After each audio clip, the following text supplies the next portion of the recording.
Bonjour, bonjour, nous voici samedi 22 janvier. Voilà, nous sommes là ensemble avec grande joie pour partager, pour méditer la parole du Seigneur. Je vous invite donc à prier avec moi le Saint-Esprit de Dieu. Au nom du Père et du Fils et du Saint-Esprit. Viens, Esprit de Dieu, nous avons besoin de ta parole, nous avons besoin de ton souffle pour pouvoir écouter cette parole en cohérence. Viens, Esprit de Dieu, souffle sur nous, Esprit de vie. Viens, Esprit de Dieu, agis en nous. Respire en moi, Saint-Esprit, afin que je pense ce qui est saint. Agis en moi, Saint-Esprit, afin que je fasse ce qui est saint. Attire-moi, Saint-Esprit, afin que j'aime ce qui est saint. Affermis-moi, Saint-Esprit, afin que je garde ce qui est saint. Et garde-moi, Saint-Esprit, afin que je ne perde jamais ce qui est saint. Au nom du Père et du Fils et du Saint-Esprit.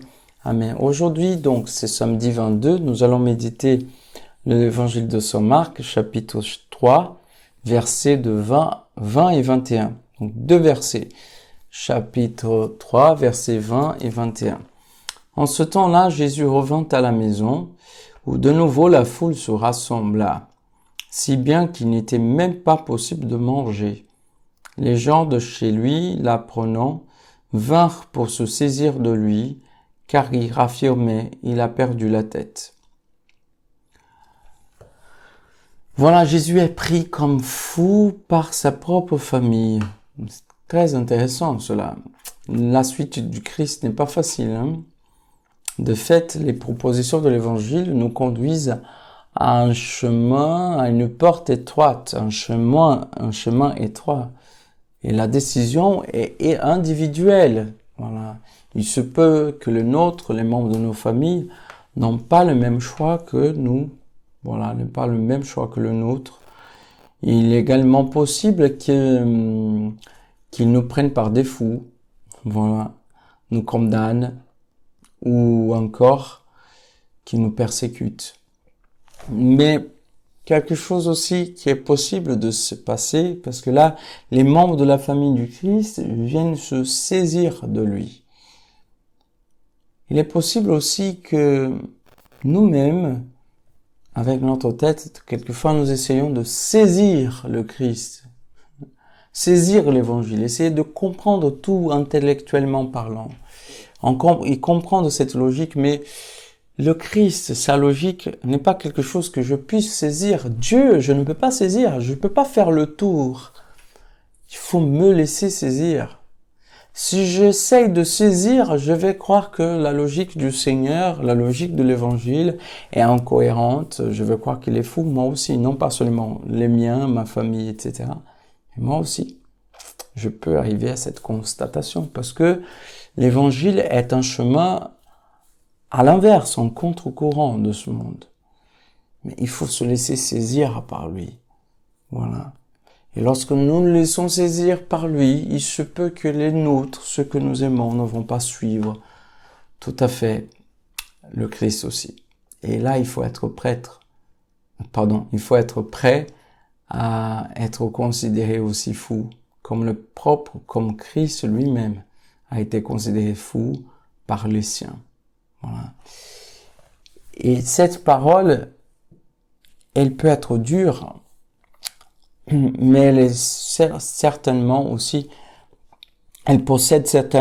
une grâce pour que nous puissions témoigner du Christ, même si ceux qui nous aimons ne nous suivent pas, même si ceux que nous aimons seront plutôt contre nous.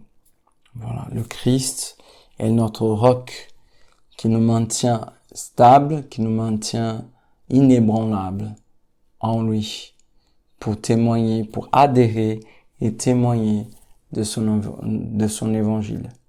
Voilà, que cette parole aujourd'hui t'interpelle et elle puisse te donner la grâce d'être stable dans l'évangile, d'être stable dans le témoignage de la foi. Je t'invite à prier avec moi. Saint-Esprit de Dieu, nous t'invoquons, nous avons besoin de toi. Viens, Seigneur, avec ta grâce puissante, nous fortifier pour que nous puissions nous laisser saisir par toi, par le Christ.